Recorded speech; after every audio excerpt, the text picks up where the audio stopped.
vamos dar início ao painel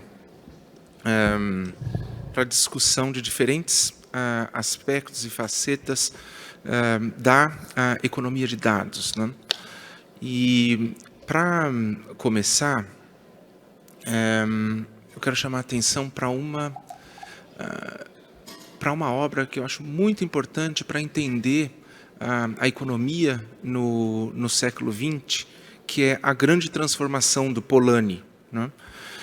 E onde ele mostra como, para o desenvolvimento do capitalismo no século XX, foi fundamental uma espécie de processo de comoditização de tudo. Tudo passou a ser commodity.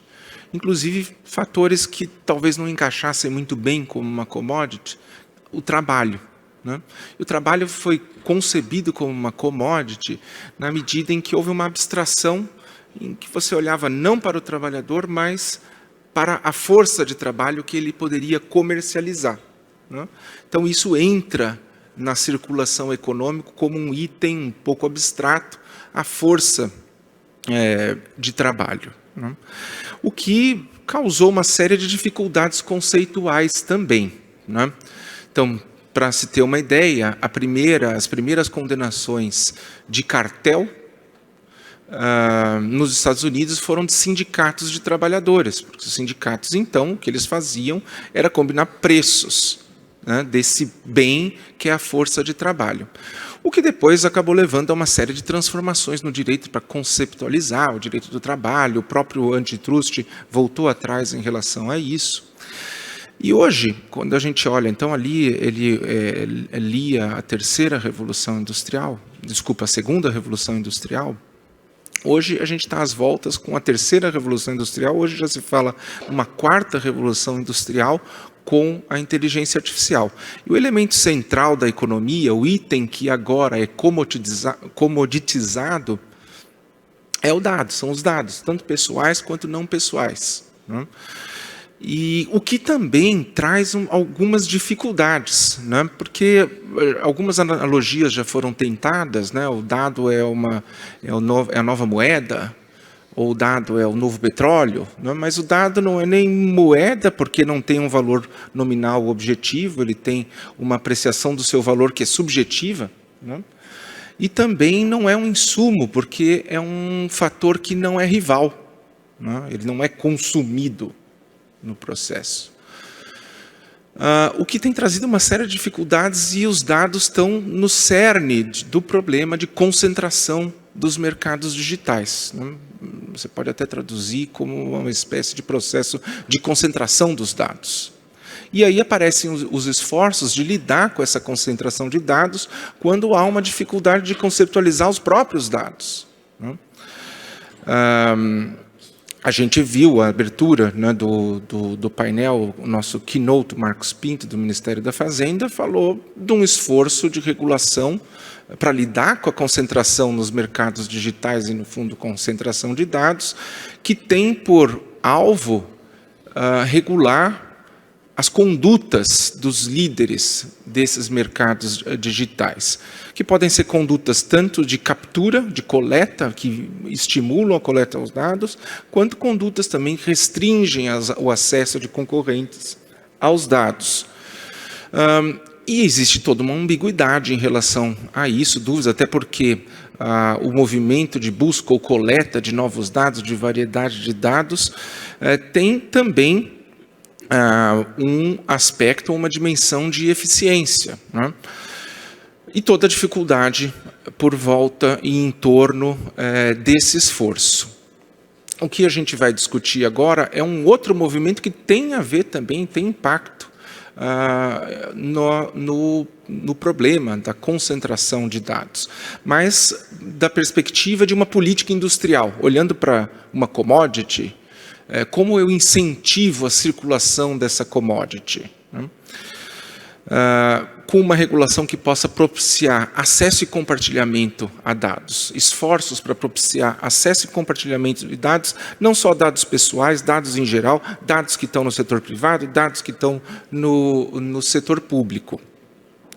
E, então, olhar para, não só para a concorrência, o direito da proteção da concorrência, como também da proteção de dados, como fatores que possibilitam, mas também limitam esse esforço de compartilhamento. Né?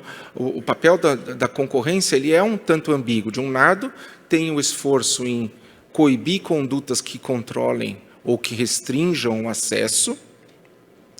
Por outro lado, também o compartilhamento de dados entre concorrentes traz preocupações, seria uma tensão em relação a essa política. Dados pessoais também estão numa relação de tensão em relação, naquilo que diz respeito ao compartilhamento de dados. Então, olhando essas diferentes dimensões, né, de tanto intersecção quanto tensão, né, em relação à política de fomentos dessa nova commodity que são os dados, a gente vai primeiro ver um vídeo do Marcos Pinto, do Ministério da Indústria e Comércio, que tem uma política, que está propondo não só política, como legislação para fomento à economia de dados, e depois fazer uma discussão em torno disso, com a Lilian Sintra, que é secretária de Direitos Digitais, mas também presidente, né, do Conselho Nacional de Proteção de Dados, que pode dar essa visão da proteção de dados em relação a uma regulação da economia de dados. Em seguida, nós vamos ouvir o Felipe Mundim, que vai trabalhar esse tema da perspectiva da concorrência. Depois nós vamos ouvir a Paula Malta, né, que é gerente de produtos de dados na B3, para entender a perspectiva privada, né, como o setor privado está vendo o acesso a dados e esse movimento de estímulo à economia de dados. E, por fim, já que também na economia de dados a gente pensa nos dados que são detidos pelo setor público e como isso pode ser regulado no sentido de acesso, principalmente num setor que hoje é fortemente baseado, ou sempre foi, talvez, baseado em dados, né? Que é o setor de seguros. E aqui a gente vai ter o Alessandro Ottaviani, que todos conhecem, já foi conselheiro do CAD, primeiro é professor da Faculdade de Direito da USP, que é o principal, e hoje é superintendente da SUSEP. Então, vamos começar com essa introdução do Marcos Pinto, que é coordenador geral de economia digital no MDIC, em que ele fez uma apresentação no Fórum Brasileiro de IA, né, o dado é fundamental para o desenvolvimento de sistemas de IA, da Logarithm, e é um trecho em que ele faz uma apresentação, um benchmark das iniciativas internacionais de regulação da economia de dados. E depois a gente passa por uma breve discussão. A gente começou a olhar esta questão do que seria uma política nacional para a economia de dados. Primeiro, né, por quê? Bom, a ideia, de novo, nosso foco é muito em estimular o ecossistema e a economia digital do Brasil, e com isso, né, automaticamente, a gente também vai incentivar o desenvolvimento industrial, novos negócios, inovação, né, gerar mercados competitivos, dar segurança jurídica, transações envolvendo dados, né, criar condições para enfrentar desafios sociais, especialmente com mais ferramentas para a gente trabalhar dados de governo ou dados privados para políticas públicas.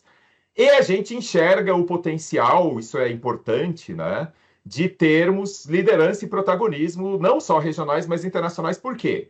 Porque esse é um assunto relativamente novo. A gente tem aqui um benchmark, que eu já vou falar sobre ele, mas são poucos países que estão ainda construindo esse tipo de ferramenta, e a gente tem a chance de surfar essa onda junto com os países desenvolvidos. O Brasil, vocês sabem, né? Infelizmente, a gente tem um histórico de estar sempre correndo atrás, né? E aqui eu entendo que, em termos de economia de dados, a gente tem a oportunidade de construir algo que a gente vai estar praticamente alinhado temporalmente com os países aí que são líderes em inovação mundiais, e isso pode dar uma oportunidade para o nosso ecossistema brasileiro ter um protagonismo nessa área. Bom, então, olhando referências internacionais, na União Europeia, tem havido um movimento muito forte para isso, né? A Estratégia Europeia para Dados de 2020, ela culminou depois em duas leis, o Regulamento de Governança de Dados e o Regulamento de Dados, né? E, além disso, especialmente importante, esse conceito de espaços de dados, que é você criar um modelo que é uma solução técnica, né, uma infraestrutura, mas também é um modelo de governança e de articulação dentro de diferentes setores para estimular o compartilhamento de dados de uma maneira a beneficiar o setor como um todo. Então, um exemplo clássico de espaço de dados, que inclusive a União Europeia lançou já, é o de saúde, né? Então, o European Health Data Space ele tem dois grandes objetivos. O primeiro é você finalmente resolver aquela questão do prontuário eletrônico. Então, o cidadão europeu, né, uma vez implementado plenamente esse espaço de dados, ele pode ir em qualquer hospital numa emergência na Europa e o médico que o atender vai ter acesso ao prontuário dele, né? Esse é o objetivo, e sem aquela ideia antiga de não, a gente vai ter que fazer uma base centralizada. Não, o modelo de espaço de dados é um modelo de interoperabilidade, ou seja, os dados eles ficam nas origens, mas a gente tem essa facilidade de comunicação. E o segundo objetivo desse espaço de dados na área de saúde é facilitar a disponibilização de informações para o avanço da medicina, seja para treinamento de IA, para pesquisas de diagnósticos e coisas do tipo, né? E aí, obviamente, no caso de saúde, é extremamente sensível, né? Sem fazer o trocadilho, porque são dados pessoais sensíveis, né? Que a gente está falando, mas eu posso ter um espaço de dados, por exemplo, para logística, para otimizar, como um exemplo que me foi dado, otimizar o acesso de caminhões a portos. Todo mundo compartilha as informações dos caminhões que estão indo para os portos para você fazer um balanceamento de carga ali, distribuir os caminhões melhor. Só que a ideia é que esse espaço de dados tenha uma governança, tenha todo um modelo de confiança, para que, por exemplo, mas a informação de quantos caminhões eu tenho como transportadora é um sigilo comercial. Só que o espaço de dados cuida para que haja confiança entre os atores e essas informações sejam disponibilizadas de forma anonimizada. Então, por isso que esse desenho dos espaços de dados, ele é bastante complexo, porque você tem que articular bastante, e é setor a setor mesmo, mas tem um potencial muito grande, e a gente vai perceber que outros países e regiões estão trabalhando com uma lógica parecida. E aí, quando a gente olha os números, né, da União Europeia, eles falam aí em um aumento de 500% no volume de dados. Eles falam também que a economia de dados na União Europeia ela vai crescer brutalmente, né, de 300 para 800 bilhões de euros, e empregar em 2025 11 milhões de pessoas na União Europeia, para vocês terem uma ideia da dimensão que eles consideram que a economia de dados vai chegar lá. Os Estados Unidos, ele não tem hoje uma política, ou ele não tem questões normativas muito fortes, mas a gente sabe, né, até pela força do setor privado lá, já existe todo um modelo de mercados de dados. Então, a AWS tem uma Data Exchange, né? A Azure tem um modelo que se chama Data Share. Então, já existe essa movimentação, mesmo sem haver, né, um marco legal robusto, inclusive não tem um marco legal sequer para a questão de privacidade, que vale para o país inteiro, mas eles já estão trabalhando muito nessa questão de marketplace de dados. A Coreia também tem uma estratégia de dados que ela começou, e isso é algo que a gente observou em vários países, ela começou muito com foco em dados de governo, mas em algum momento, principalmente ali 2017 e 2020, eles perceberam que havia também a importância de ter esse olhar para dados do setor produtivo, de compartilhamento de dados da indústria e assim por diante, né? A China, ela está muito ativa nisso, eles lançaram essas 20 medidas para construir sistemas básicos de dados. Estão falando nesse conceito de direito de propriedade para dados, como você distribui melhor as receitas na cadeia aí de produção e criação de produtos e consumo de dados. Eles já têm 48 data exchanges em operação, né? Criaram a National Data Administration, inclusive a gente ficou sabendo que o share da NDA ele vai vir para o Brasil em novembro, a gente vai se reunir com eles para conhecer melhor o modelo chinês, assim por diante, né?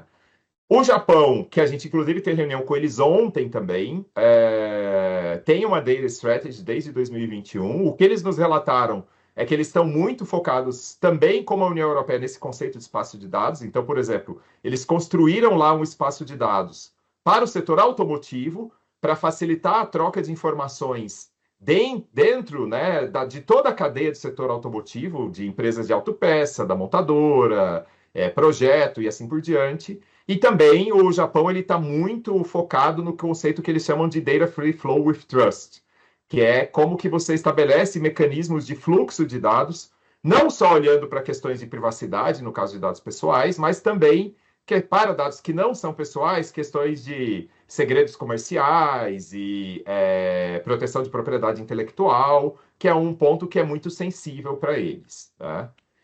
Resumindo, todos esses países, e a gente podia colocar aqui UK, podia colocar Austrália, tem outros casos no mundo que estão trabalhando nesses temas, criaram algum tipo de estratégia, trabalharam em marcos legais de alguma maneira, né? Estão com essa abordagem setorial, né, de criar espaços de dados ou algo parecido com espaços de dados, criaram conceitos aí, seja por lei, seja por regulação, de mercados de dados ou intermediários de dados, e também é importante dizer, todos esses países têm olhado muito a questão de como a gente estimula o uso de dados do setor público pela economia para tanto melhorar a prestação de serviços, geração de novos negócios, resolução de desafios sociais, como a gente comentou.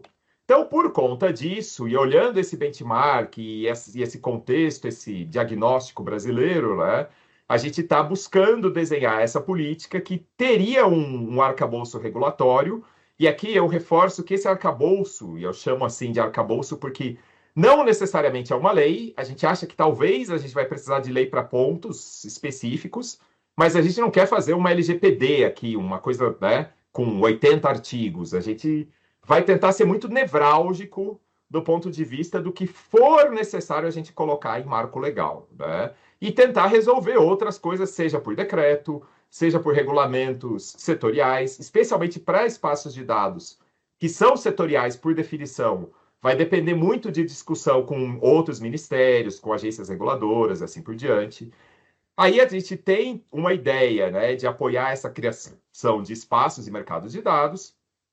E aí, obviamente, né, com uma política dessa, a gente vai ter que pensar em mecanismos de fomento à inovação, como que a gente forma pessoais para trabalhar na economia de dados, como que a gente discute acordos de compartilhamento para dados não pessoais, então indo além do que prevê a LGPD. Então, isso é mais ou menos o que a gente tem.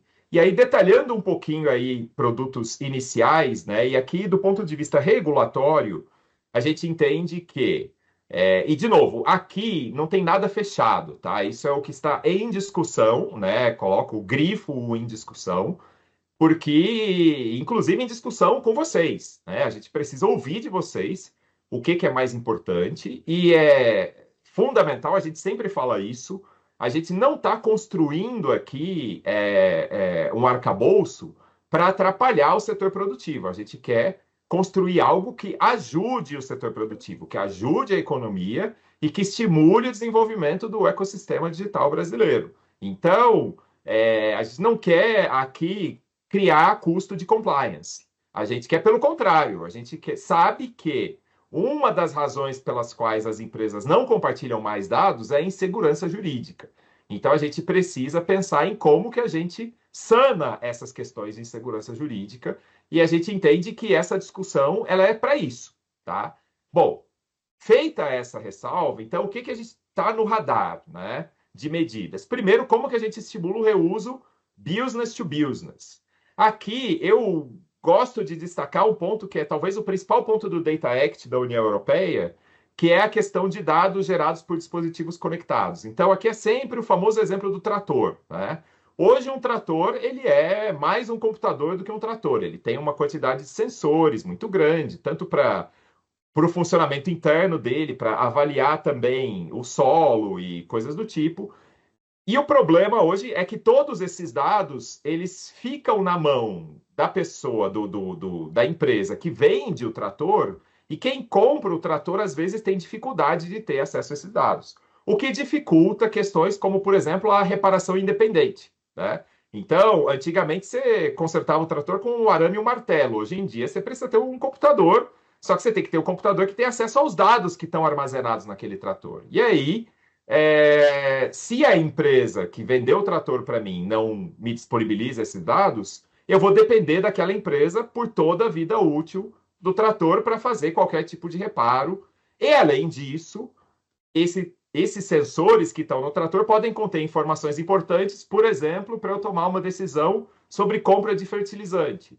E aí o que vai acontecer é que às vezes a empresa que vendeu o trator para mim vai vender os dados para a empresa que vende o fertilizante, a minha revelia, e eu não vou ter esses dados e não vou ter o poder, eu, de escolha de saber qual era o fertilizante melhor com base naquelas informações. Então, esse ponto é talvez um ponto que dificilmente a gente vai resolver sem mexer, né, em lei, que a gente considera um dos pontos mais importantes do ponto de vista de compartilhamento de dados business to business, entre empresas. Dialoga com isso esse tema da portabilidade de dados para a pessoa jurídica. Então, a portabilidade ela já é prevista na LGPD, acho que vocês sabem melhor do que eu, mas para a pessoa física. Agora, nesse exemplo que eu falei, né, às vezes até o agricultor é uma pessoa física, mas supondo que a fazenda é uma empresa, ela deveria ter o direito de ter a portabilidade desses dados também. Por exemplo, se eu troco, né, de fornecedor e eu não quero perder esse histórico da informação dos sensores, enfim. Então, isso se aplica em vários setores. Se aplica na indústria, se eu tenho lá um robô que tem vários sensores, se aplica na mineração, que a gente já ouviu falar de casos que tem esse problema nos equipamentos usados na área de mineração, né? Então, parece que esse tema da portabilidade também é importante, né? Aí a gente tem, talvez, a ideia de como a gente estabelece regras gerais para o mercado de dados e também como que a gente veda práticas anticompetitivas relacionadas ao compartilhamento de dados, sabendo que na economia de dados, às vezes, a gente tem um desequilíbrio muito grande aí de porte de empresas, né? Aí a gente tem uma discussão agora de reuso G2B, ou seja, de compartilhamento de dados do governo com o setor privado. Então, hoje a gente já tem uma política de dados abertos, até muito robusta em termos de quantidade de dados disponibilizados, mas a gente entende que talvez a gente possa melhorar a qualidade desses dados e a forma de disponibilização em parceria com o setor privado. Isso é uma pauta da CGU que a gente tem buscado a articulação com eles de como que a gente pode contribuir para esse processo evoluir. E também como a gente trata a questão dos dados protegidos, né? Sejam dados pessoais, sejam dados, por exemplo, de empresas por sigilo fiscal. Então, a ideia aqui é criar instrumentos que permitam esse compartilhamento, eventualmente, se necessário, com o consentimento do titular dos dados, seja a pessoa física, né, no caso de dados pessoais, seja a empresa que é responsável por aqueles dados, por exemplo, fiscais, né? Temos também uma discussão muito interessante que é o B2G, como que a gente cria regras, que é não necessariamente lei, talvez aqui a gente precise realmente de uma lei específica para cada caso, mas a gente poderia ter um manual, um guia de como que a gente estabelece regras gerais para que a gente tenha acesso a dados, especialmente de plataformas digitais pelo setor público, para quê? Para a elaboração de políticas públicas. Então, um exemplo evidente é uma plataforma de ride sharing, né, que você aqui você chama veículos de transporte, mobilidade, ela tem dados que são extremamente úteis para quem trabalha no governo com mobilidade urbana, para quem trabalha com transporte, dimensionamento de vias públicas, né, até mesmo para o pessoal da área de meio ambiente, pensando hoje em questões de emissão e assim por diante. Então, criar aí um framework que facilite o compartilhamento desses dados, dando todas as garantias para as empresas de preservação de sigilo, né, comercial e também preservação de dados pessoais, né, garantir que esses dados sejam anonimizados, etc, etc, é algo que a gente entende que pode fazer sentido nesse grande escopo. E, finalmente, como eu já mencionei um pouco antes, essa discussão de como que a gente desenha aí acordos bilaterais de compartilhamento de dados não pessoais. Então, isso é uma coisa que já está acontecendo, já teve recentemente, né, um assinado, se eu não me engano, entre a China e a Alemanha, voltado para o setor automotivo. Então, o Brasil ele precisa estar integrado nas cadeias de produção global. E essa integração, cada vez mais, ela não é só um compartilhamento dos bens, dos insumos, enfim, ele é o compartilhamento dos dados que facilitam essa interação. Então, a gente tem que garantir que esse fluxo de dados vai continuar acontecendo e não vai ser, de alguma maneira, impedido aí por regulações que atrapalhem esse processo. A iniciativa só para dar um pouco mais de contexto e a gente passar para as discussões, a iniciativa do MDIC, ela se volta para dois aspectos bastante inspirados no Data Act europeu, né? O primeiro é trazer maior segurança jurídica, tentando definir propriedade, entre aspas, porque a gente trata de um bem não rival, dos dados, né? Os dados na economia, não só dados pessoais, mas principalmente dados não pessoais, que estão dentro de uma economia conectada, inserida em dispositivos ou em serviços, dos diferentes serviços digitais, eles são detidos por certos agentes que prestam esses serviços, que fornecem esses equipamentos, né, de IoT. E do outro lado você tem os geradores de dados, que são aqueles que consomem o serviço.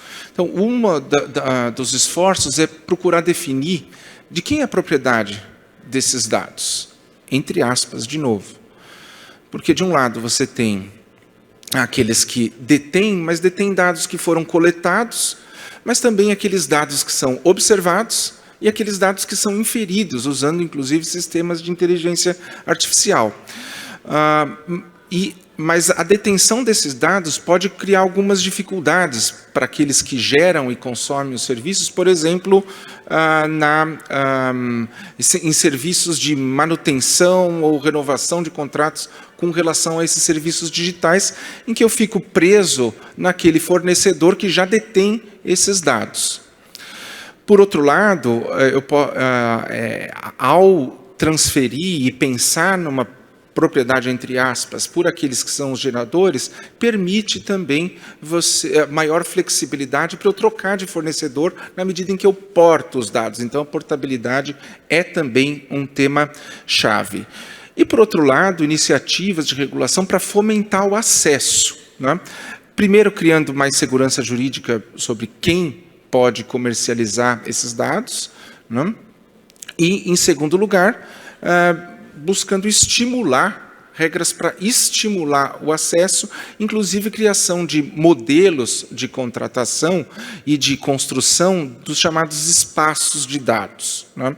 Em que haveria, nesses espaços de dados, a possibilidade, com preocupações relativas à anonimização em relação aos dados pessoais e também com a relação a dados sensíveis concorrencialmente, mas criar espaços de dados onde esses dados possam circular e ser comercializados de uma tal forma que não apenas aqueles que prestam os serviços, né, e detêm esses dados possam utilizá-los, mas também outros entrantes possam acessar e adquirir dados no desenvolvimento de novos serviços e produtos. Então, é um esforço para estimular a inovação, a circulação de dados, que, como eu disse no começo, é a principal commodity da terceira revolução ou da quarta revolução industrial.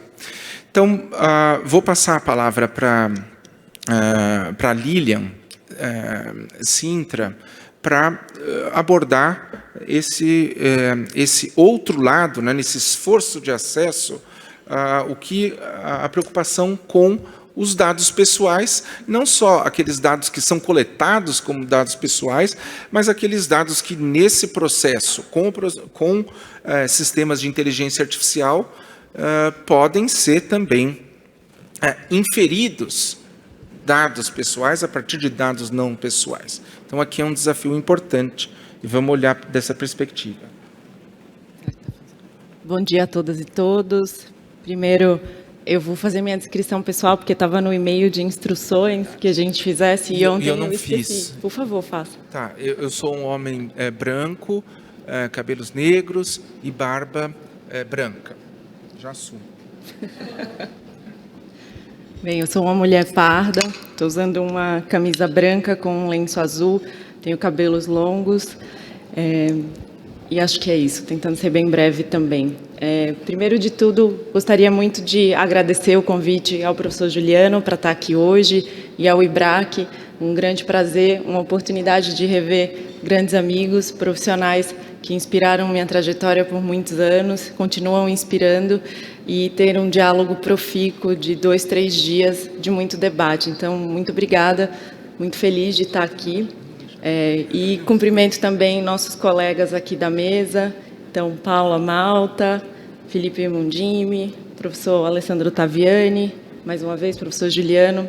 Uma alegria poder estar aqui nessa mesa e falar sobre esse tema que é muito relevante, muito urgente, necessário, que a gente comece a falar cada vez mais de dado com essa perspectiva de um impacto econômico, um impacto de crescimento econômico, né? De como que a gente começa a usar isso para que nossas empresas, para que a gente, enfim, enquanto governo, também se digitalize.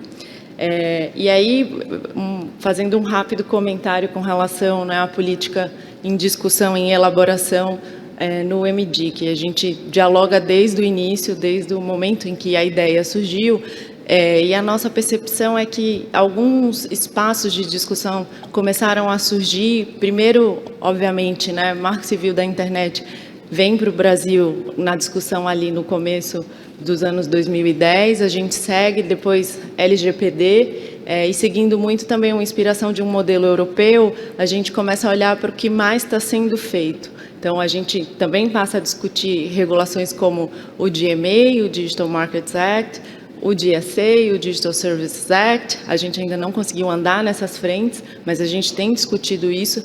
A gente também começa a olhar para a frente de inteligência artificial, que também fazendo, né, esse espelho com a Europa, tem o AI Act, e o MDIC vem com essa preocupação de que uma parte estava ficando de fora, que era exatamente a produtividade relacionada aos dados. E como que a gente, de certa forma, até traz para o empresariado brasileiro uma visão de transformação digital, uma visão de que seu dado importa. Eu gosto muito de um exemplo que o pessoal traz lá da equipe do MDIC, que a gente tem um setor da agropecuária super avançado, com vários tipos de inovação, e uma das conversas que eles tiveram era com relação ao uso de dados de tratores, que é algo super comum em outros países. Estados Unidos já está muito avançado com relação a isso e com relação à colheita, safra, tudo. E a gente, aqui no Brasil, ainda não conseguiu chegar lá, e quando eles fizeram as perguntas para diversos produtores, a pergunta foi: mas o que eu faço com esse dado? E aí eles sempre usam esse exemplo para ilustrar, como o vídeo do Marcos Pinto não deu certo, provavelmente ele ia trazer esse exemplo, que é muito bom, muito ilustrativo.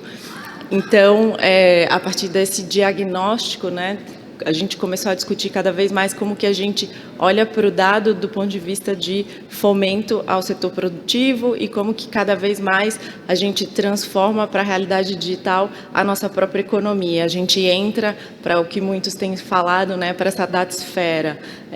E aí, com esse olhar também de que à frente do Data Act, como foi trazido pelo professor Juliano, e do Data Governance Act, que são duas discussões que acontecem na Europa, né, dois normativos europeus que estão sendo implementados, ainda não tinha sido trazida na sua íntegra para o Brasil. E aí, hoje, a gente tem também esse grande desafio no digital no Brasil, que é como a gente articula todas essas discussões para que elas também não gerem um grande barulho e uma dificuldade do ponto de vista exatamente desse setor das empresas, né, do mundo digital, começarem a ter várias frentes e frentes que não dialogam. Então, a gente tem tentado estar nessa discussão com muito cuidado, com esse esforço de articulação muito presente. E aí, acho que vale... Primeiro, tem tem sido para além da nossa inspiração, né? Essa questão de olhar para a Europa e para o Data Act.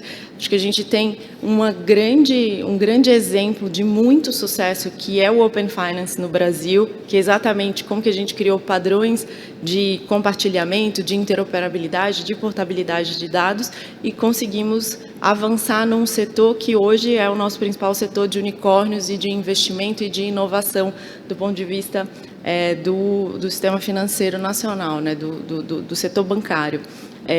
E então, olhando como que ali foi feito, né, com esse protagonismo do Banco Central, de um diálogo muito próximo aos principais atores, a gente começou a pensar o que a gente adapta, o que a gente não adapta, como que a gente traz essa visão europeia para cá, sem que a gente se perca nas nossas peculiaridades e sem que a gente crie um grande barulho em várias frentes do digital, né, como que ela fica de fato articulada. E aí, só para ilustrar um pouco questões que estão hoje na mesa do governo federal e que a gente tem debatido e tentado criar esse tipo de articulação. Então, muito recentemente, em julho, foi lançado o Plano Brasileiro de Inteligência Artificial, com uma forte frente de fomento ao uso de dados, de, enfim, desenvolvimento de data centers e mesmo de inteligência artificial no Brasil, já um desdobramento da estratégia brasileira de inteligência artificial. A gente discute nesse exato momento também uma política nacional de cibersegurança, que tem tudo a ver com proteção de dados e segurança jurídica no uso dos dados.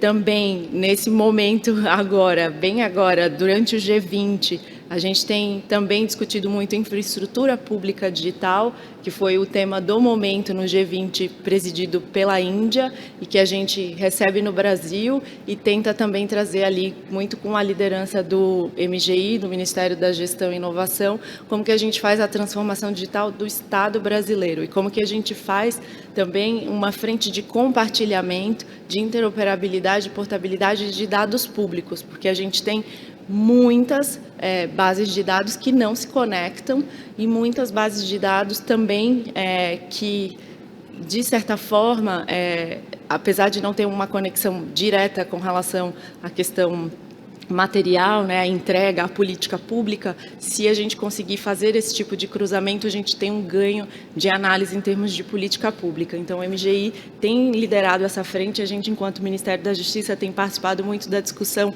porque nós somos responsáveis, junto com o MGI, pela Carteira de Identidade Nacional, é um projeto que está dentro da Secretaria de Direitos Digitais e da Secretaria de Segurança Pública e que, na nossa opinião, é a chave que conecta todos os bancos de dados, é o número único do cidadão. Acho que também, para não me alongar muito no meu tempo, eu já me perdi um pouquinho aqui na contagem, essa visão de economia de dados traz muito também essa preocupação com proteção de dados pessoais. E aí, aqui na capacidade também de presidente do Conselho Nacional de Proteção de Dados e Privacidade, que é o Conselho Consultivo da ANPD, colocamos como uma meta, ainda para esse ano, enviar subsídios para a autoridade para a elaboração da Política Nacional de Proteção de Dados. E a política precisa ter esse cuidado exatamente com o impacto no fomento e no setor produtivo brasileiro. E aí, é muito interessante ver o engajamento dos outros conselheiros, o engajamento do próprio setor produtivo, então o pessoal da Fiesp, da Febraban, enfim, todo mundo tentando colocar de pé uma proposta junto com o governo federal de como que a gente vai criar esses bancos de dados com uma proteção muito sólida, com a segurança jurídica, do ponto de vista de proteção de dados pessoais. Então, às vezes, a resposta que todo mundo dá, não, é muito óbvio, é só anonimizar, pseudonimizar o dado. Não é tão simples fazer isso e garantir que, a partir do momento que a tecnologia está funcionando, ou mesmo que exista um desenvolvimento de uma inteligência artificial que possa reverter esse tipo de padrão, que a gente perca essa possibilidade, que a gente exponha o cidadão brasileiro, né, o usuário de internet, a danos à sua privacidade. Então, a gente tem olhado para o tema, né, tanto do ponto de vista de como que a gente aumenta a competitividade, melhora a produtividade econômica e transforma o Brasil numa potência digital, com essa preocupação também de proteção de direitos, né, proteção da privacidade das pessoas, proteção do uso do seu dado pessoal. E aí eu acho que, para quem é da área de proteção de dados, viu recentemente a autoridade julgando casos como, por exemplo, o caso da Meta e de inteligência artificial, que basicamente teve uma grande discussão com relação a qual seria o fundamento jurídico para treinar a inteligência artificial no Brasil, se a gente precisaria de consentimento ou não. Então, imaginem só, todo tipo de conteúdo que entra para treinar uma inteligência artificial precisar de consentimento individualizado, seria um baita de um desafio, e depois de muita negociação, de muito cuidado, principalmente cuidado com dados de criança e adolescente que estão em redes sociais, a gente conseguiu avançar, a NPD avançou e a gente voltou a aplicar o interesse legítimo, que é um fundamento que, enfim, se preocupa com a proteção do dado pessoal, mas também viabiliza esse tipo de desenvolvimento. Então, desculpa se eu me estendi, eu me perdi no tempo. Está ótimo. Obrigada. E até complementando, a ANPD acabou de abrir uma tomada de subsídios justamente para entender e obter contribuições para essa discussão sobre o uso de dados para treinamento de sistemas de inteligência artificial. Eu passo, então, agora a palavra para o Felipe Mundim, para as suas considerações. Perfeito. Muito obrigado, doutor Juliano. Obrigado pelo convite de moderar participar desse painel. Na sua pessoa, cumprimento os demais painelistas. Agradeço também, em nome do presidente René Medrado, o convite para estar aqui no IBRAC. E parabenizar também, em sua pessoa, toda a organização. O evento tem sido excelente em todos os sentidos, seja a parte dos debates, os painéis muito bem elaborados, seja o momento mais social também, está sendo um sucesso. E para mim é uma satisfação enorme participar dessa 30ª edição. Eu tive uma oportunidade especial, né? Logo no primeiro dia eu tive a oportunidade de conhecer pessoalmente a presidente Elizabeth Farina.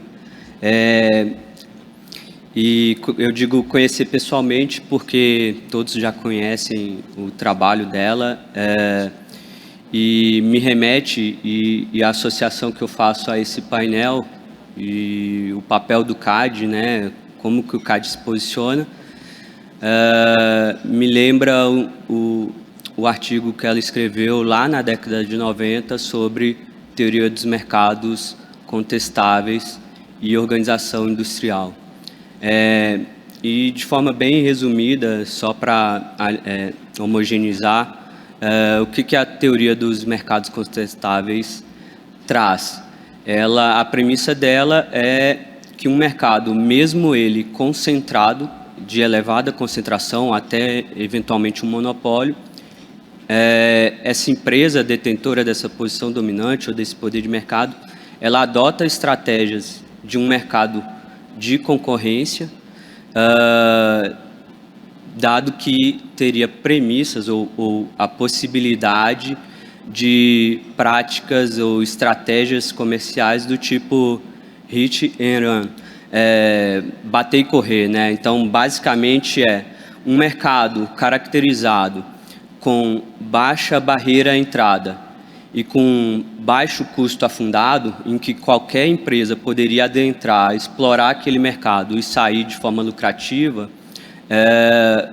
Em um mercado concentrado, essa empresa monopolista ela adotaria práticas de um mercado com concorrência.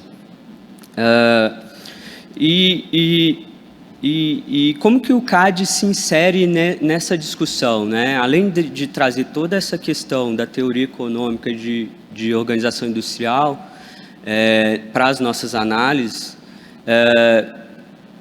eu diria que o CAD não se insere, né? O CAD já atua há muitos anos. Eu lembro, em 2011, voto do conselheiro Elvino em Microsoft Skype. Já tratava essas questões. E pode parecer que o tempo é curto, mas a gente já está falando de 13 anos, né? A vigência ainda da lei anterior. Então, desde aquele momento, o CAD já tratava isso, já era tema que via para o CAD. E aquele ato de concentração tratava de uma aquisição envolvendo Skype e Microsoft. Hoje, ninguém fala de Skype. É algo, já não é algo, não é uma empresa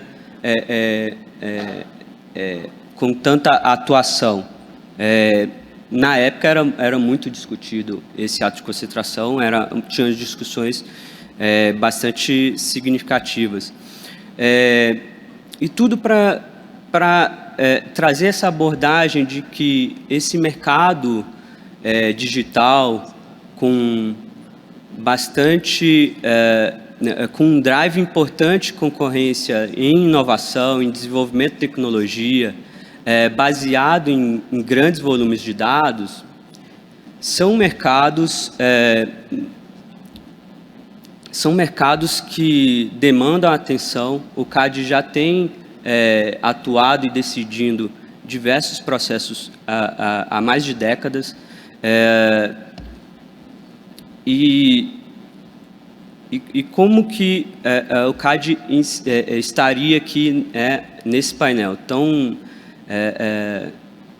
a programação do IBRAC esse ano ela foi muito voltada para a economia digital. A gente teve diversos painéis. A gente acompanhou a discussão sobre definição de mercado relevante, de ecossistemas, essa discussão de Open Data.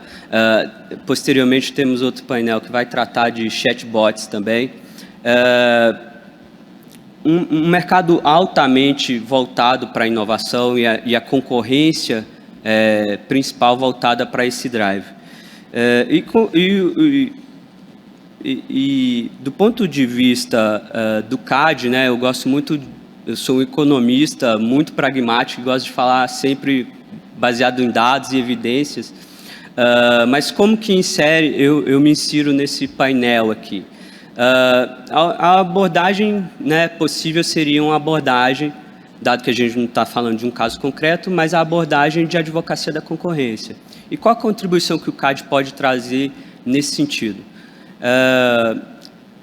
Dado que a gente tem diversas discussões, seja no Brasil, seja na Europa, diversos atores discutindo, diversos órgãos públicos brasileiros e internacionais com atenção, e a abordagem que eu acho importante trazer de advocacia da concorrência é como fazer essa regulação. Então, é a recomendação de como regular. Acho que, pessoalmente, eu tenho uma preferência sempre por soluções de mercado. Eu acho que elas acabam sendo mais eficientes, mas não são as únicas soluções. Existem soluções também de governo, e a própria secretária Lília mencionou sobre o Open Bank e agora Open Finance.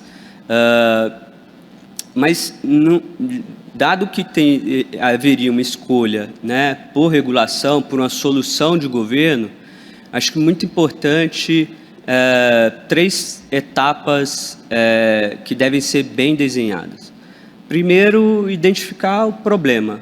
Qual é o problema? Qual é a falha de mercado em que chama a atenção do governo, do Estado, para que ele possa desenhar uma solução que o próprio mercado não conseguiu desenhar. Depois de identificado qual é esse problema, qual o tamanho desse problema. Então, é importante saber o escopo, a dimensão desse problema, para que a gente possa ter uma solução que enderece de forma proporcional àquele problema. Porque pior do que uma falha de mercado é uma falha de governo, né? Ela traz ineficiência, significativas ineficiências alocativas para a nossa economia. E quando a gente fala de uma economia baseada em dados ou uma economia digital, essa falha de governo ela pode afastar investimentos, atrasar inovações.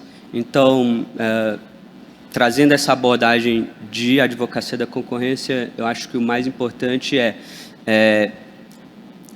tratar com cautela, né? Então, verificar de forma muito parcimoniosa qual o real problema, para que possa endereçar de forma mais adequada uma solução de governo que possa trazer os benefícios como a secretária mencionou. O Open Bank, a gente tem soluções muito positivas na nossa economia, né? E voltando ali para a questão da teoria dos mercados contestáveis, em que, eventualmente, se explora um mercado, e alguns desses unicórnios, a intenção dele é ser adquirido posteriormente. Isso gera valor para a economia, isso gera valor para a sociedade. Então, eu acho que é isso, minha fala. E só, por fim, para finalizar aqui, desculpa passar um pouquinho do tempo, eu acho que é importante mencionar também os estudos que o CAD já tem, né? A gente tem documentos de trabalho desde 2020 que trata desses relatórios internacionais, um estudo de benchmark internacional, um caderno elaborado pelo Departamento de Estudos Econômicos bastante recente, publicado esse ano, que trata de plataformas digitais. Então, mais detalhes, eu acho que é importante a gente aprofundar esses estudos. O CAD tem bastante documento. Obrigado, Felipe. Você lembrou bem, né? Acho que nós acabamos focando nossas atenções à regulação 2768, ou a iniciativa agora do Ministério da Fazenda, a regulação das plataformas e das suas condutas, que isso tem diretamente a ver com o que essa comunidade, onde essa comunidade atua, mas como a Lilian lembrou bem, tem uma série de outras regulações que estão em torno, que olham para os dados, que é o elemento essencial para a movimentação dessa nova economia e que a gente precisa estar atento. E não só na tarefa de proteção da concorrência do CAD, acho que o Felipe lembrou muito bem, a atuação do CAD como advogado da concorrência, olhando para essas diferentes iniciativas de regulação. E agora acho interessante a gente olhar para a perspectiva do setor privado, diante dessas iniciativas de regulação, mas também das políticas já aplicadas pelo governo em relação ao acesso a dados e à circulação de dados no campo privado ou do setor público para o setor privado. Então, passo aqui a palavra para Paula Malta. Bom dia a todos. É um prazer imenso estar aqui com vocês nesse evento que acontece anualmente e congrega profissionais extremamente ilibados. Aproveito para cumprimentar aqui os colegas da mesa, profissionais bastante admirados. Agradeço o convite aqui ao professor Juliano. Bom, uma pena a gente não ter conseguido passar aqui a apresentação do Marcos Pinto, mas acho que até ficou o convite para acessar ali o canal do YouTube do Logarithm, para assistir ali a apresentação dele, porque de fato tem insumos muito relevantes. O MDIC fez um estudo bastante aprofundado, um benchmarking muito interessante com União Europeia, UK, Japão, Coreia do Sul, justamente buscando referências internacionais para esse propósito que eles estão, de fato, propagando aqui no Brasil, que é a criação de um data space. É a criação de um ambiente onde seja possível o compartilhamento de dados, obviamente dentro da devida governança, dentro da devida cibersegurança, observando, em havendo dados pessoais, a LGPD e outros normativos. A ideia não é criar, segundo a fala do Marcos Pinto, a ideia não é criar um arcabouço legislativo novo, mesmo porque, como a secretária Lilian bem relembrou, a gente tem desde Marco Civil, passando por LGPD, PBIA, então a gente já tem um arcabouço aí bastante relevante que trata dados, né, que discorre sobre dados. Lei de acesso à informação, lei do governo digital, enfim, políticas de dados abertos. Então, o arcabouço legal, realmente, o Brasil já está bastante completo. E o estudo que o MDIC fez também mostra e fala bastante de um estudo que a OCDE divulgou, no sentido de que o Brasil está bastante avançado nos temas de computação em nuvem e também em inteligência artificial, por incrível que pareça, apesar do estudo não detalhar exatamente qual é a aplicação envolvendo IA, mas o Brasil ele ainda está bastante atrasado quando a gente fala de internet das coisas, né, o famoso IoT, e Big Data Analytics. Falando especificamente de Big Data Analytics, porque potencialmente o Brasil está ainda com esse nicho de mercado um pouco atrasado. A gente tem uma dificuldade enorme na coleta de dados de maneira automatizada e massificada. Algumas fontes que até então eram públicas ou publicamente acessíveis, cada vez mais elas estão se fechando e o acesso acaba sendo via login e senha do gov.br. A gente está falando de uma baixa qualidade também de dados que existem nessas bases, sejam públicas ou privadas. A gente tem um problema grande de desatualização e isso interfere em modelos analíticos, isso interfere, inclusive, na qualidade do output que a própria inteligência artificial, que a gente tanto quer ser ética e responsável, acaba sendo impactada. Então, hoje em dia, o mercado de Big Data Analytics tem as suas dores, inclusive a necessidade de manter uma legião de bots para poder fazer essa coleta automatizada e massificada junto a diversas fontes. E quando a gente está falando de fontes privadas, a gente esbarra ainda em questões envolvendo propriedade intelectual que repousa sobre aquelas bases. Então, se a gente tiver, de fato, um ecossistema, um data space, com, obviamente, regras de acesso e observância a todo o arcabouço legal, de fato vai permitir um acesso muito mais democrático a dados potencialmente com uma melhor qualidade e a um baixo custo. A proposta do MDIC não é criar um órgão ou um ecossistema centralizado. A ideia é que as empresas de diversos segmentos, elas, de alguma forma, estejam conectadas e interoperem no compartilhamento dos dados. A interoperabilidade, ela é real, ela existe, né, por força do Open Finance, e também, apesar do propósito ser outro, a interoperabilidade também é real quando a gente está falando de cumprimento da resolução conjunta do Conselho Monetário Nacional e Bacen, número 6, de 23.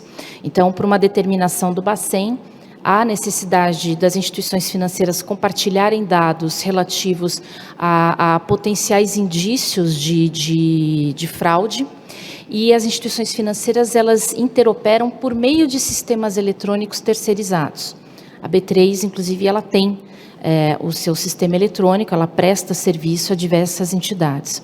Então, essa interoperabilidade de dados, apesar de ter um propósito de combater a fraude, ela gera uma eliminação, uma mitigação de assimetria de informações, ela permite ali um acesso a dados de uma maneira muito mais menos custosa, porque a interoperabilidade se dá por meio de APIs, e, enfim, retroalimenta todo o ecossistema, que melhora ali seus processos e enfim, as suas tomadas de decisão. Então, olhando sob a ótica, né, da iniciativa privada, essa proposta de criação de uma política pública fomentando ali a construção de open space, ela é bastante interessante. É um modelo de negócio que pode alavancar inovação, pode alavancar também a melhoria, o incremento dos próprios setores, né? Então, há a ideia de, eventualmente, esse open space ser separado de maneira setorizada, então ter o open space ali, o data space do segmento de mineração, segmento ali de logística, saúde, mas sempre observando todos os regramentos, todos os rigores da LGPD quando a gente estiver diante de compartilhamento de dados pessoais. Apesar que o MDIC deixou bem claro que essa proposta inicial não envolve necessariamente compartilhamento de dados pessoais, mas sim dados industriais, dados produtivos, dados com viés mais corporativo. E aí, havendo compartilhamento de dados que potencialmente podem ser considerados restritos, como dados protegidos por sigilo fiscal, a entidade, a organização, daria uma autorização para que ocorresse esse compartilhamento. Então, de fato, tem muitos benefícios. A gente também não pode esquecer do PLC 234, né, de 23, que está em trâmite no Legislativo, que também fala do empoderamento de dados, no caso, pessoais, e a possibilidade de monetização desses dados.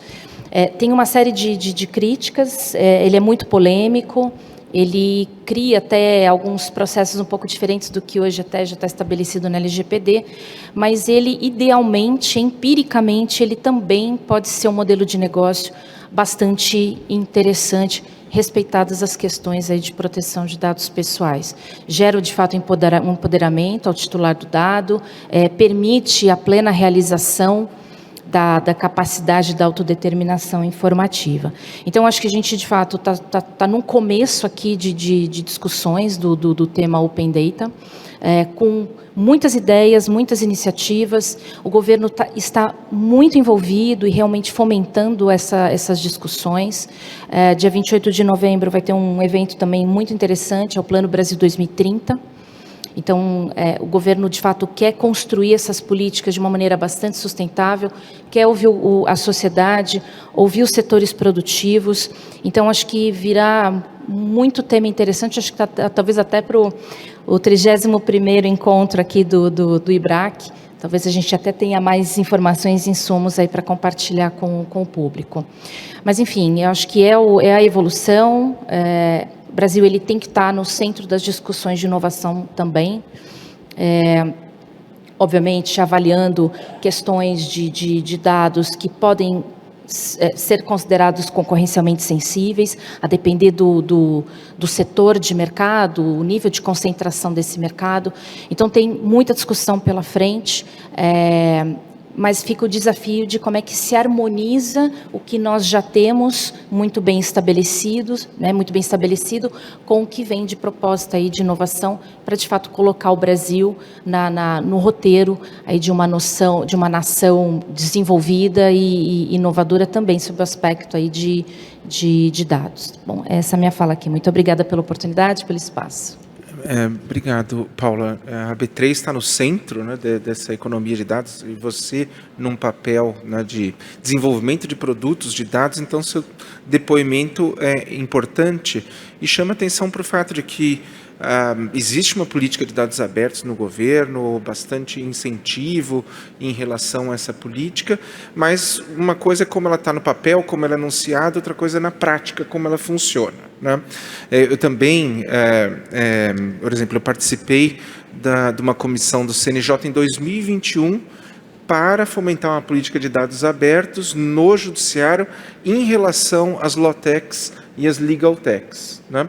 E apesar de ter como conclusão dessa comissão uma recomendação aos tribunais para a adoção de APIs, até agora nenhum tribunal implantou, até mesmo para pesquisa. Por exemplo, o Logarithm faz pesquisas ligadas à aplicação de IA a dados que estão no tribunais, e a gente tem dificuldade de acessar esses dados justamente porque a gente tem dificuldade de acessar por API. E tem uma implicação isso para nós na concorrência, porque o custo é enorme para você manter essa estrutura de web crawlers para baixar esses dados.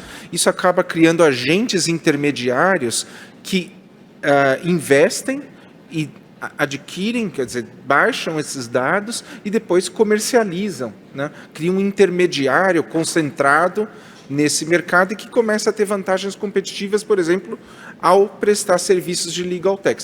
Hoje, por exemplo, nesse mercado no Brasil, tem 2 ou 3 empresas que têm acesso a esses dados via web crawler ou porque prestam serviços de gestão de tramitação nos tribunais, e isso cria dificuldades e limitações à concorrência no mercado de big techs.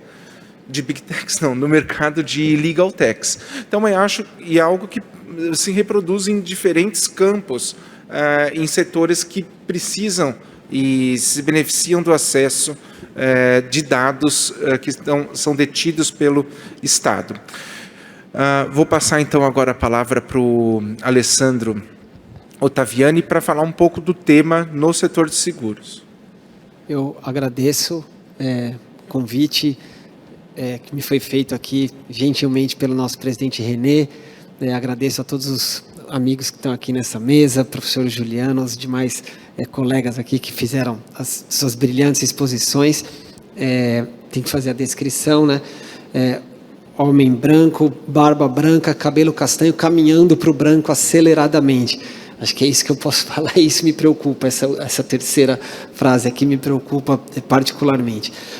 Eu queria iniciar, acho que articulando aqui duas frases, né? Em primeiro lugar, o mercado de seguros, o setor de seguros, ele inventou o Big Data, mas também inventou o Open Data, porque ele só pôde funcionar historicamente junto a uma imensa massa de dados, e isso é o Pascal e toda a atuária, mas isso distendido no tempo e compartilhadamente entre os vários atores do mercado, tanto no seguro, no co-seguro, quanto no resseguro. E tudo isso é uma grande experiência, uma tecnologia social de compartilhamento de dados ao longo de séculos, né? Só que tem uma segunda frase que eu gostaria de compartilhar aqui com vocês, que foi: o CAD e a Comunidade de Concorrência Brasileira inventou no Brasil o tema das finanças abertas, porque foi o CAD lá para trás que no mercado de cartões de crédito foi paulatinamente desmontando todas as verticalizações e falando, a maquininha, ela não pode significar aqui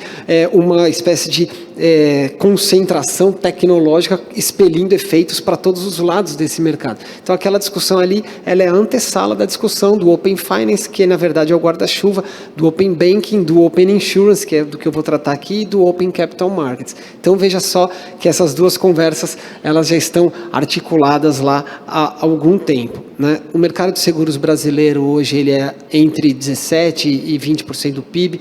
Nós administramos ali todos os dias, hoje é esse o meu trabalho. Eu tenho que olhar se nós temos 1 trilhão e 700 bilhões de reais em provisões técnicas. Todo dia é isso que a gente faz ali, né?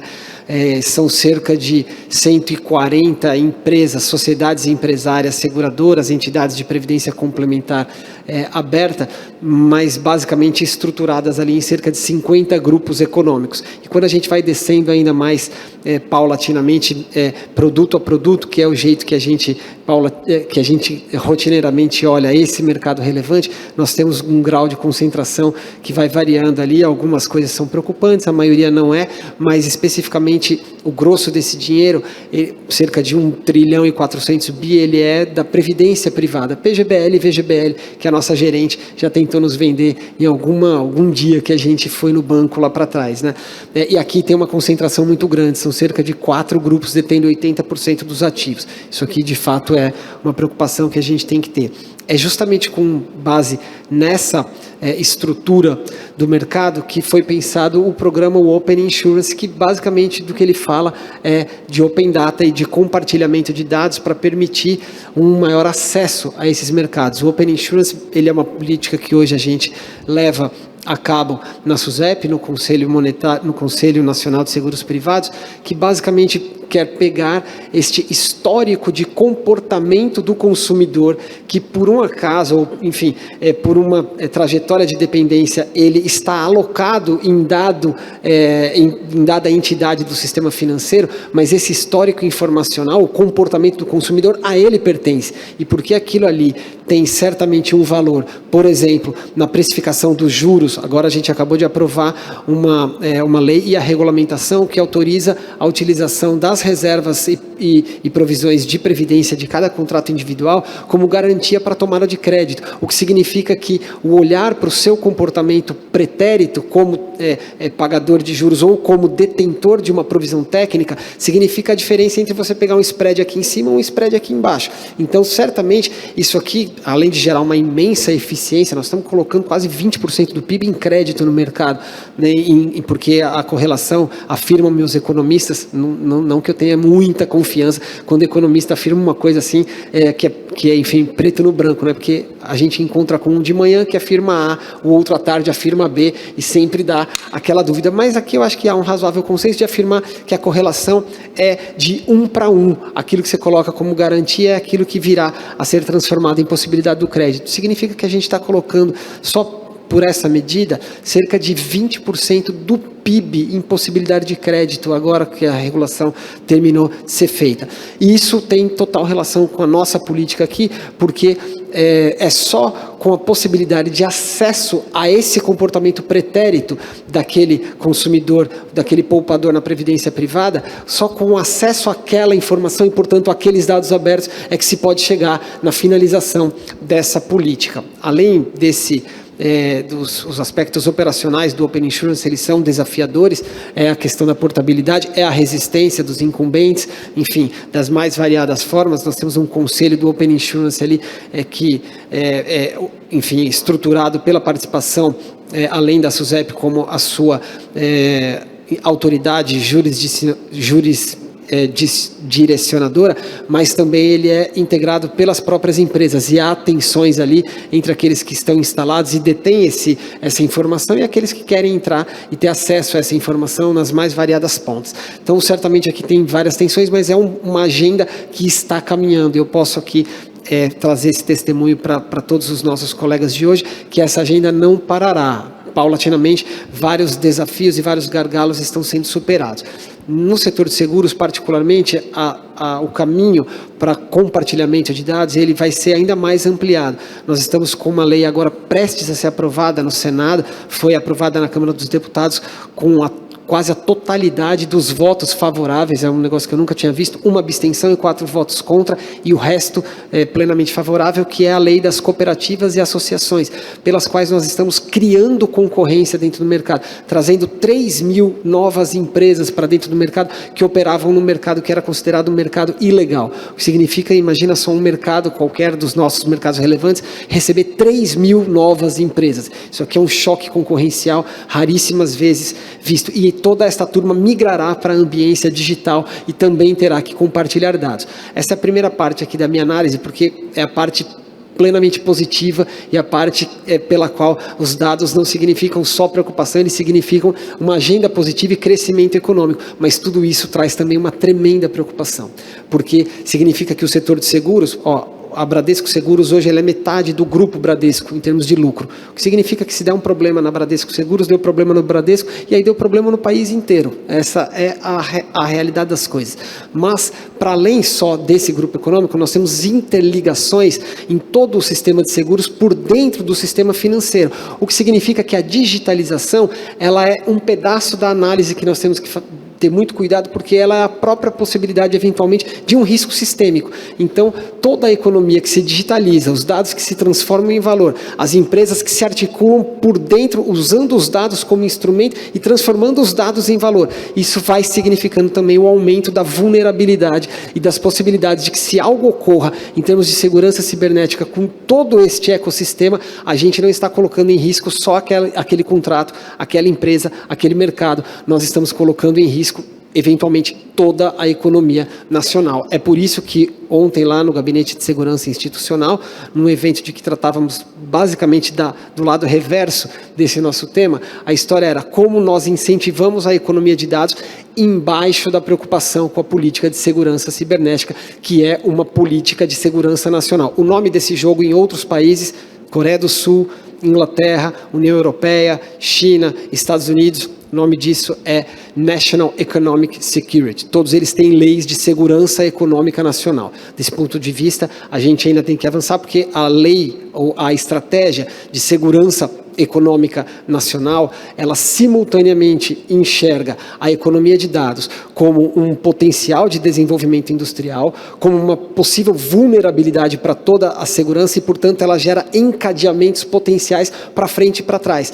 Nós conseguimos criar resiliência e, para isso, a gente precisa ter controle nacional sobre as principais variáveis, e isso aqui pode significar a criação de novas empresas e de novos negócios, que é a perspectiva com a qual o MDIC tem lidado com isso. Eu creio que essas são as minhas primeiras observações. Aqui talvez tenhamos espaço para pergunta, mas o professor Juliano começou mencionando o clássico do Cal Polanyi, a grande transformação.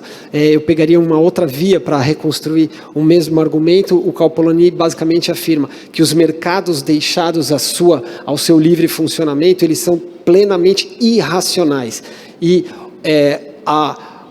consequência desta irracionalidade, assim que o Polanyi lê o mundo lá no início do século XX, a consequência dessa irracionalidade dos mercados deixados ao seu livre funcionamento foram todos os regimes autoritários da década de 20 e 30. Portanto, nós que agora já temos um século de aprendizado, nós podemos olhar para os mercados, não deixá-los levar a cabo a sua potencial irracionalidade, planejar a regulação previamente de maneira racional e assim passarmos tempos que podem ser bastante complicados para toda a humanidade e assim entregarmos como política pública, mas também como mercado privado, um patamar civilizatório mais elevado, que é o que a sociedade espera de nós aqui nesse evento. Parabéns aos organizadores.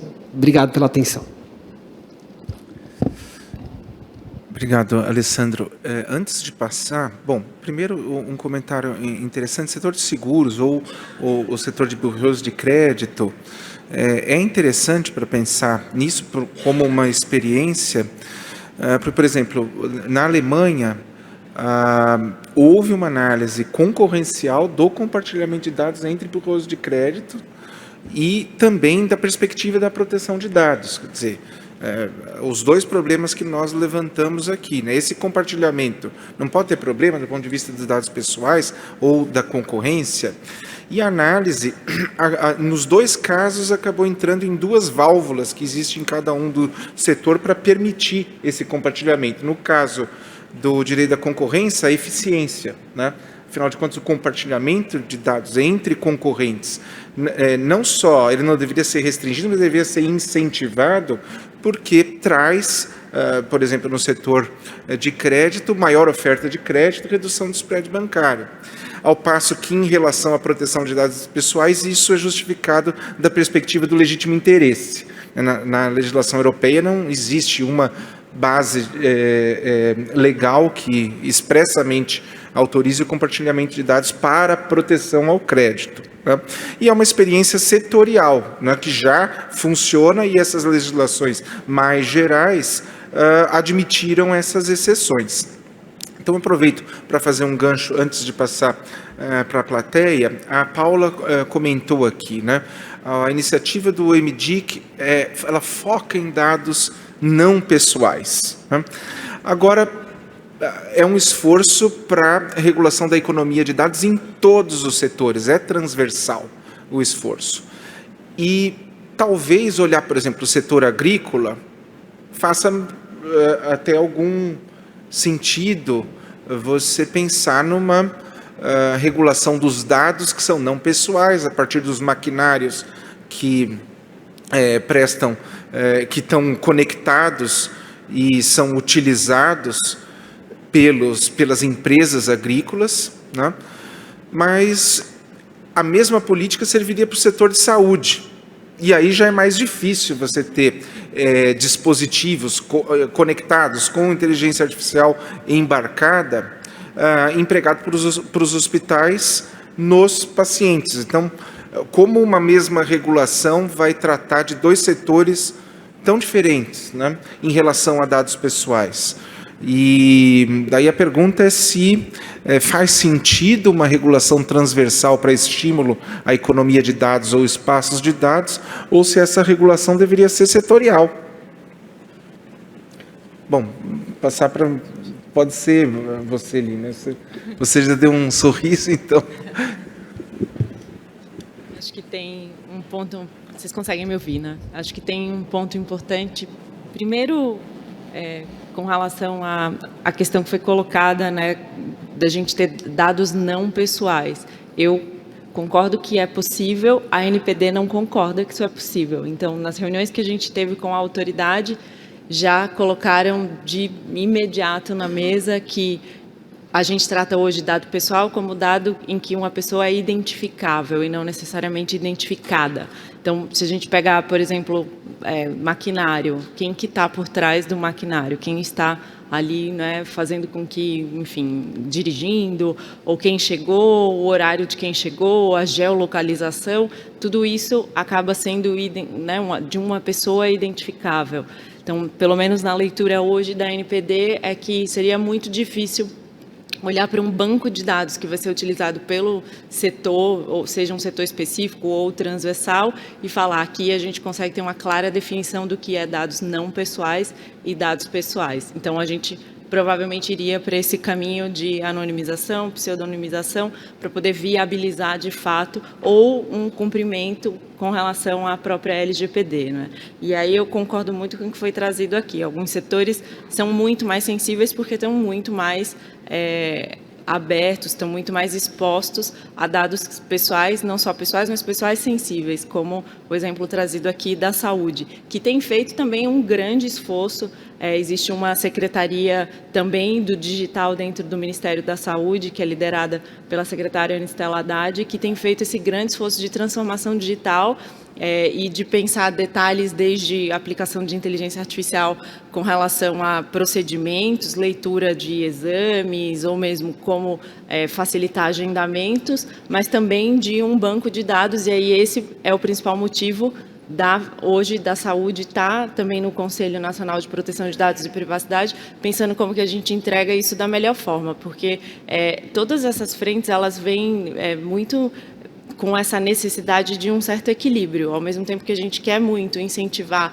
que o paciente chegue no hospital, apresente sua carteira de identidade nacional, que é o novo RG, e a partir disso consiga ter acesso a um prontuário médico de qualquer hospital, seja público ou privado, com o seu histórico de doenças, com o seu histórico de saúde, a gente tem que ter um cuidado máximo com a proteção desse dado e com qualquer tipo de possível incidente ou, enfim, vazamento, e toda essa frente de cibersegurança ser absolutamente necessária para garantir que a gente não vai expor o cidadão brasileiro, o usuário de internet. Então, no fim do dia, acho que vai ser muito caso a caso, acho que a gente vai conseguir colocar regras gerais de pé, mas a gente também vai ter que olhar para esses setores com essa preocupação específica. Perfeito, Alessandro. Juliano, eu acho que é uma combinação das duas escalas, né? No setor de seguros, a gente desenvolveu, está aqui uma jurisdicionada nossa, né?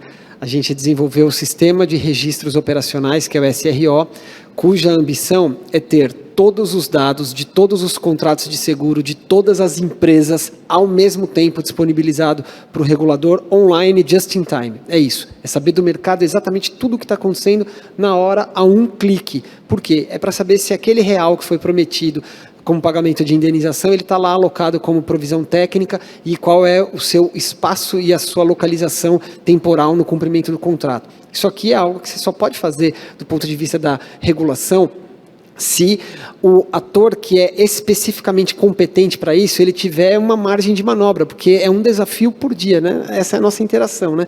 A B3 fala que não pode, a gente fala que tem que, né? E assim a gente vai construindo esta regulação. Isso aqui é muito difícil de você alocar a um grande órgão geral. Na outra ponta, todos os principais países do mundo hoje, quando vão lidar com a sua política de dados como insumo de uma política industrial, eles colocam isso embaixo da hermenêutica da segurança econômica nacional.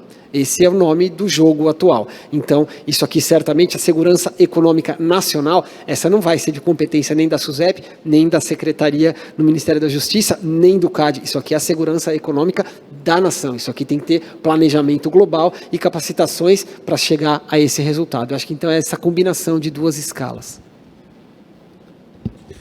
Bom, eu gostaria de passar então para a plateia, para que possam fazer perguntas. Tem ali quem que levantou? O Paulo. Melhorou Tá sensivelmente. difícil, não dá para enxergar nada. Amigos, e a professora Elizabeth Farina. Agora dá para ver, né, Juliano? Quem são? Agora sim. Posso? Bem, bom dia. Paulo Casagrande, integrante do IBRAC. A minha pergunta tem a ver com, acho que uma camada intermediária entre a política pública e a posição das empresas, que é a de entidades de classe. Acho que em várias iniciativas envolvendo compartilhamento de dados, Open Data, você tem um papel importante de entidade de classe, até um pouco no comentário do professor Juliano, de que as soluções, o desenvolvimento são setoriais, peculiaridades são setoriais, o dado de seguro é diferente do dado industrial, que é diferente do dado de outros setores financeiros. E então, há um papel importante, muitas vezes, de entidades setoriais. E as entidades setoriais podem facilitar com que esse tipo de compartilhamento exista, por estabelecer padrões que sejam compatíveis com a realidade da indústria, compatível com a atuação das empresas naquela indústria, mas também pode ter um componente anticompetitivo de evitar, por exemplo, compartilhamento com empresas entrantes, por exemplo. Então, eu queria um pouco da observação de vocês sobre o papel de entidades de classe, tanto facilitando, viabilizando que a política pública de Open Data e de Data Trusts seja eficaz e aconteça na prática, e, eventualmente, como lidar com isso em eventuais abordagens que podem ter um componente anticompetitivo, inclusive sob o viés de proteger segurança cibernética. Quer dizer, quando que a gente consegue diferenciar uma legítima preocupação com segurança cibernética, que é extremamente necessária, ninguém quer dados, em geral, dados pessoais, dados de saúde, então muito menos vazando, porque, afinal de contas, algum elo da cadeia de segurança não foi bem protegido, e quando isso pode, enfim, ser utilizado como uma estratégia de manutenção da posição de mercado dos incumbentes. Obrigado. Perfeito, Paula. Obrigado. Paula, gostaria de comentar? Eu acho que um ponto aqui que a gente acabou não abordando é, de fato, a maturidade, seja de incumbentes, seja de insurgentes, nesse diálogo. Eu acho que, de fato, vai demandar uma maturidade muito grande de todos esses atores, entender que existe um propósito maior, mas como é que você compatibiliza as preocupações concorrenciais, né? Que eu comentei inicialmente.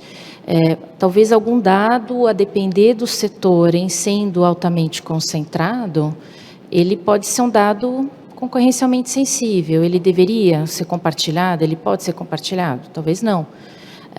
Então, de fato, daí a importância de ter um entendimento, um movimento por setor, porque aí é cada setor que vai saber exatamente o que é sensível ou não do ponto de vista concorrencial, né? As empresas não têm a mesma maturidade, setores não têm a mesma maturidade, então ainda tem um passo que é até mesmo cultural, Paulo, que esse tema que a gente está tratando aqui, potencialmente também vai ter que enfrentar, tá? Se alguém quiser complementar aqui algum ponto. Eu acho que o ponto é muito importante, porque, em grande parte, essas entidades setoriais podem mobilizar um movimento de autorregulação setorial. Porque não é simplesmente o Estado incentivar espaços de dados, mas existe uma série de questões complicadas do ponto de vista privado. Existe essa preocupação concorrencial na medida em que esses entraves, cibersegurança, mas o outro ponto também, propriedade intelectual, precisa ser tratada em como esse acesso pode ser viabilizado. Esse é um problema que apareceu na regulação europeia também,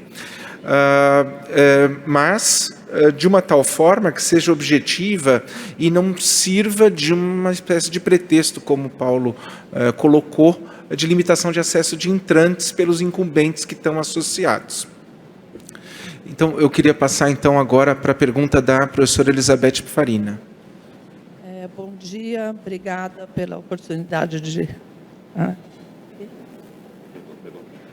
Posso falar? Ok, agora eu me ouvi. Eu queria trazer para um lado... na verdade, tenho pouca informação, queria ouvir vocês. Houve uma preocupação grande na área acadêmica a respeito de acesso a dados, quem pode ter acesso, quem não pode ter acesso.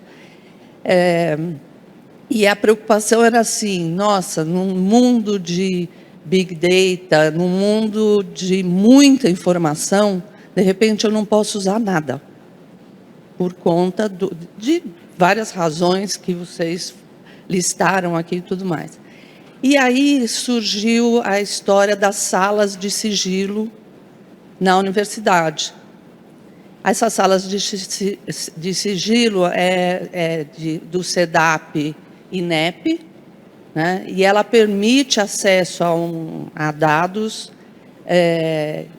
dentro de regras muito largas, né?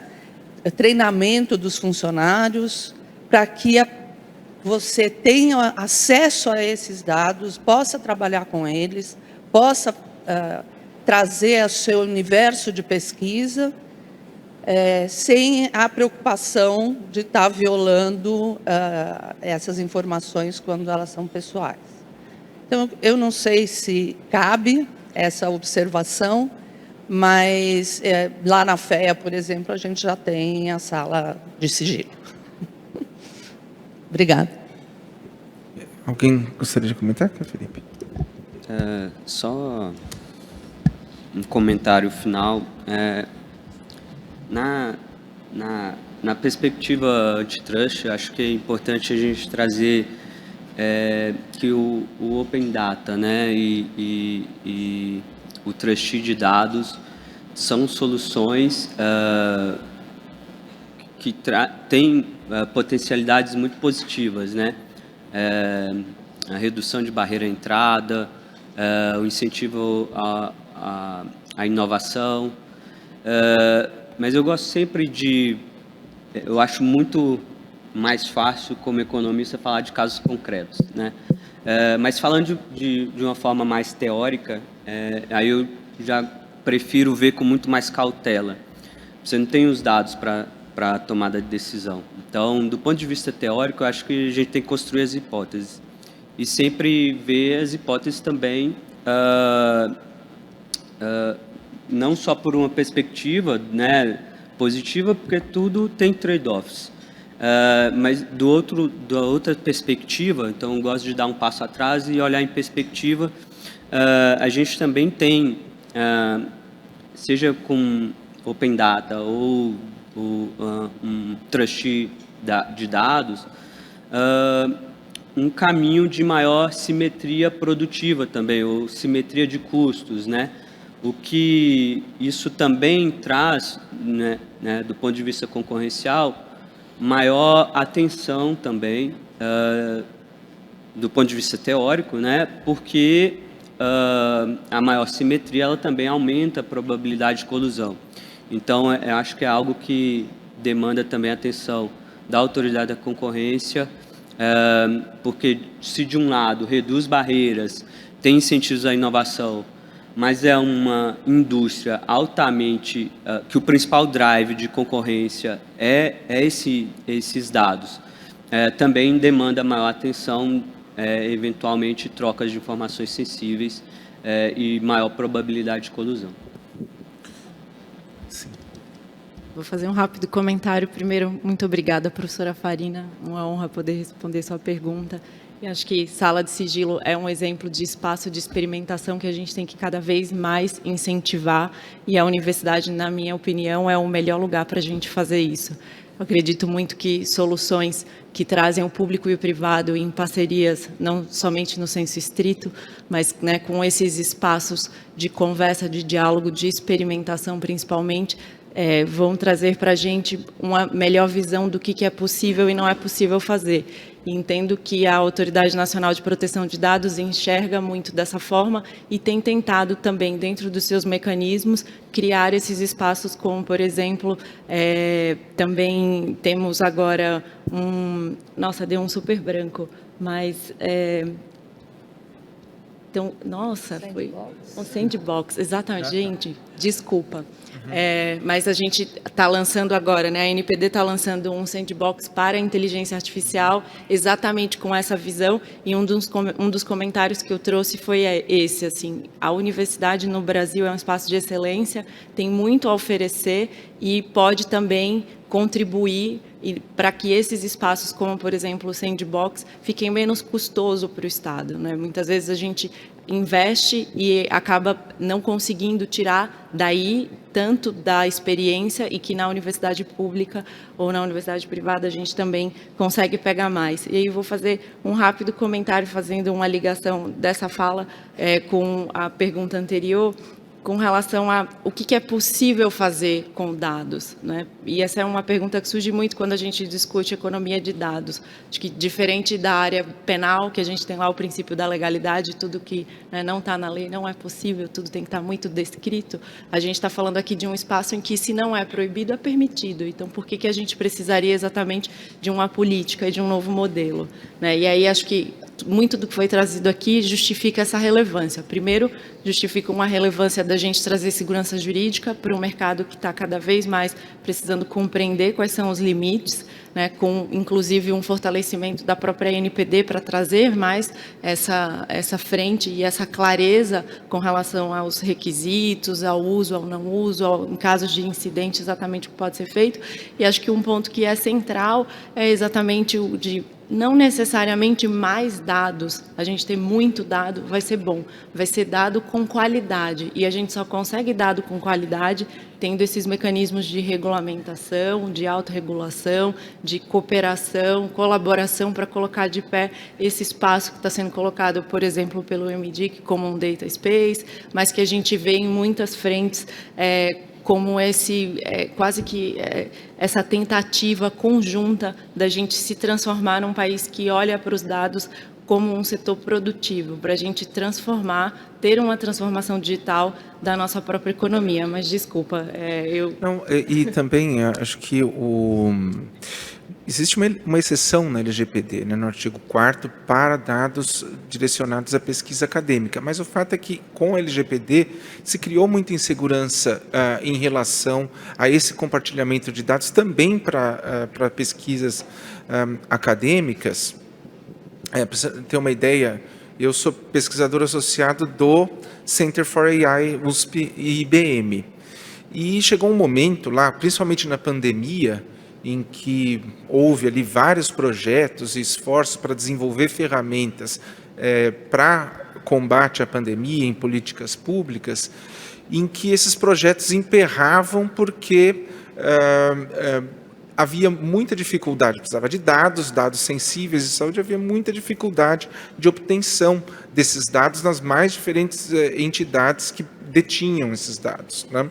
E eu praticamente virei advogado de proteção de dados, defendendo esse compartilhamento, né?